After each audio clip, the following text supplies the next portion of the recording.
Subscribe. Oh, I'm looking at the wrong side. Subscribe. Hey guys, should you get the Series 3 in 2021?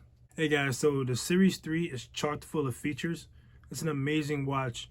It is older than the new generations. The new generations are, slightly rounder bezel. And I believe the Series 3 has the 42 millimeter display. And also it has GPS, it has Wi-Fi.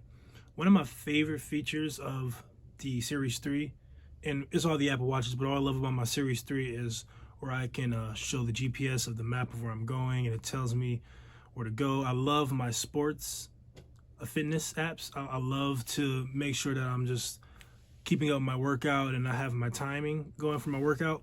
And honestly, for what most people are going to use the Series 3 for is just day-to-day use. The newer ones are cool with the gimmicks and the heart reading and everything, but I feel like when you get a Series 3 for $200, $199, you really can't beat that, and I think it's the best bang for your buck Apple Watch. But the newer ones do have, like the fancy air, features, the nicer displays. But for the Series 3, for what you're getting a great battery life, you're getting a beautiful looking Apple Watch, you're getting pretty much everything you need in this Apple Watch. And I think that honestly the Series 3, for the amount of money it's worth, for $199, it's a great buy and you won't go wrong.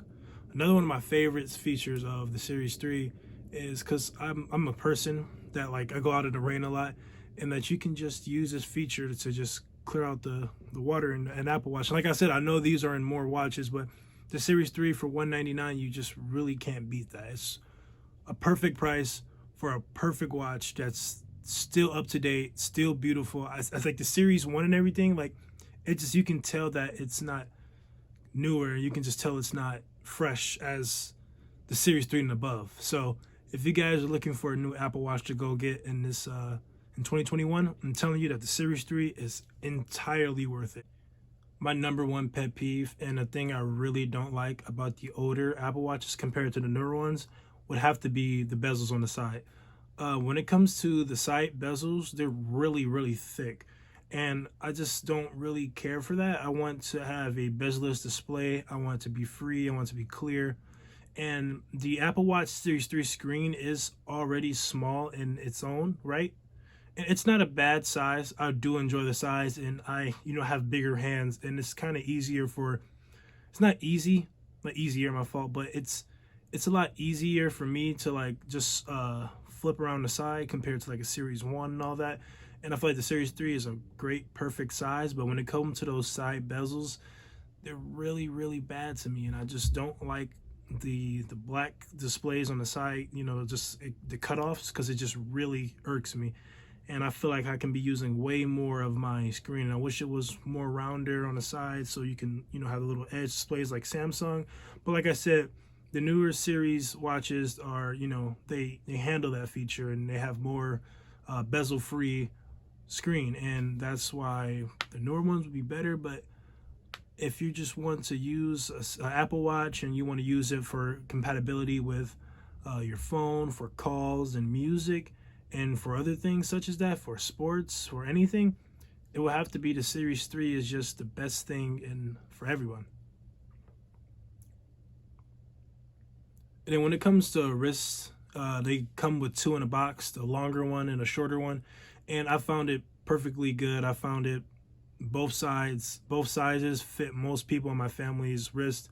So I truly don't think you'll have really a problem with that when it comes to that being a bad thing. I think that's actually a good thing that two come in a box, and it's very, very great that happens. And the box looks like a Harry Potter wand box, so that's also really good if you want to talk about that too. To the battery life on the Series 3, I will have to say that it's good and it's bad, because listen, let me explain. So sometimes when I'm not using my Series 3 watch and I go back to the watch, I'm like, oh, I got my Series 3, I charged it, it's dead.